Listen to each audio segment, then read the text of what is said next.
Le Seigneur soit avec vous. Bonne nouvelle de Jésus-Christ selon saint Matthieu.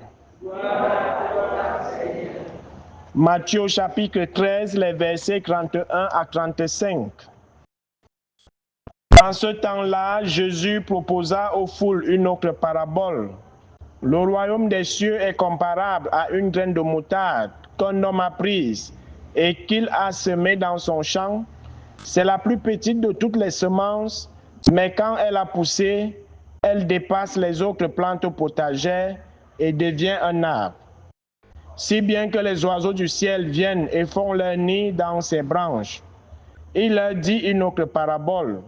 Le royaume des cieux est comparable au levain qu'une femme a pris et qu'elle a enfoui dans 3 mesures de farine, jusqu'à ce que toute la pâte est levée.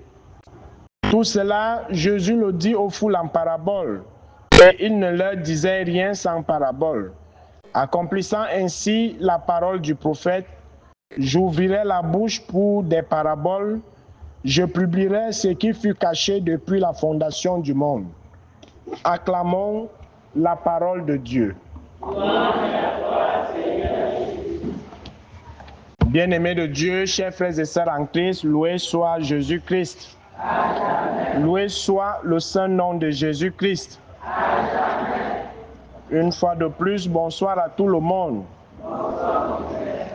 Le Seigneur continue toujours à nous parler en parabole.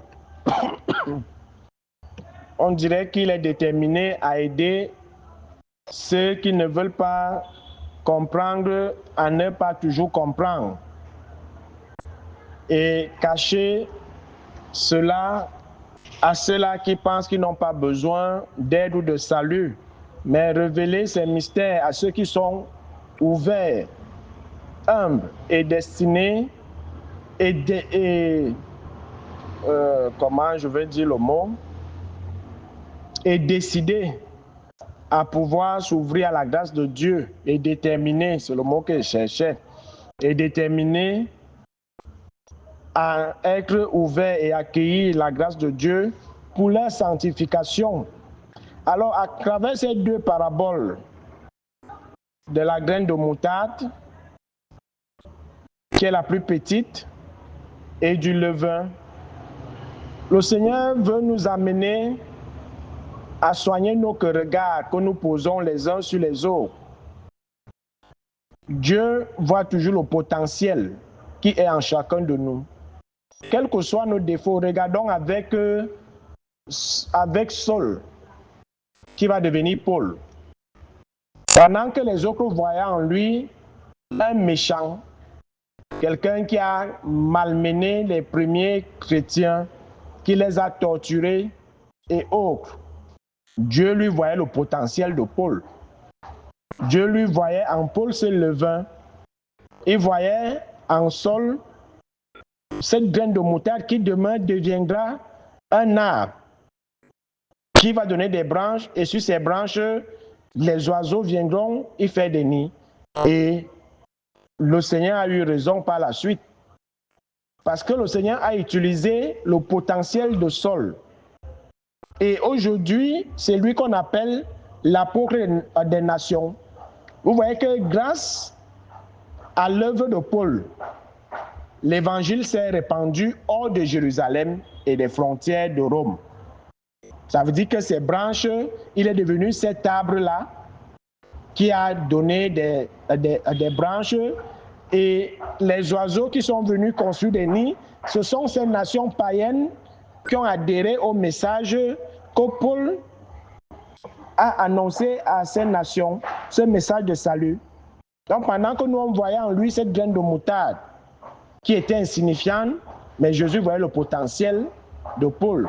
Et c'est comme ça que Dieu regarde chacun de nous. Il ne se limite pas à notre aspect, il ne se limite pas à nos défauts, il ne se limite pas à nos faiblesses, mais il voit ce qu'on peut produire et qui peut servir pour le salut des autres.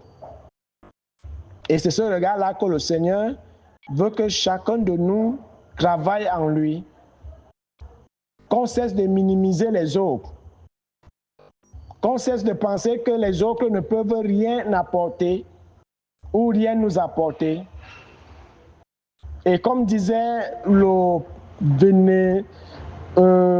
vénéré pape Benoît XVI, paix à son âme, chacun de nous est le fruit de la pensée de Dieu. Chacun de nous est voulu par Dieu. Personne n'est le fruit du hasard. Si la graine de moutarde existe, ce n'est pas le hasard, c'est qu'elle a un rôle à jouer. Si le levain existe, c'est parce qu'il a un rôle à jouer. C'est de faire lever la pâte. Et cette pâte qui va nourrir beaucoup de personnes. C'est comme ça que le Seigneur voit chacun de nous. C'est pour ça qu'il ne cesse de se révéler à nous, de se manifester à nous, afin que chacun découvre son véritable potentiel et qu'il le mette au service de ses frères et sœurs. Que chacun de nous devienne cet arbre où les autres vont venir trouver du réconfort, la paix, l'amour, la tranquillité, la joie, le pardon, la miséricorde. Que chacun de nous, à travers la parabole du levain, apporte quelque chose de bon dans la vie de l'autre, qui va amener l'autre également à se lever et à déployer son potentiel, et qui servira aussi aux autres. À travers ton sourire, tu peux guérir une blessure interne. À travers l'écoute d'une oreille en détresse, tu peux éviter le suicide à quelqu'un. À travers l'accueil, tu peux sauver des vies.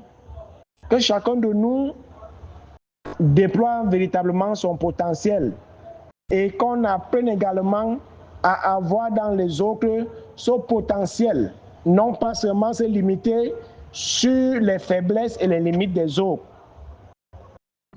Et c'est ça qui fait souvent que parfois nous passons à côté des belles personnes et de bonnes personnes parce qu'on s'est limité sur des considérations humaines au lieu de regarder le potentiel de la personne. Alors aujourd'hui, le Seigneur nous invite à travailler en nous ce regard qu'il porte sur chacun de nous, à savoir découvrir en l'autre un potentiel qui servira et nous-mêmes de savoir déployer le potentiel qui est en nous afin que les autres en bénéficient, afin qu'on aide les autres à se sentir humains, aimés, pardonnés, afin que le vivre ensemble soit notre devise en tant que fils du royaume. Loué soit Jésus-Christ.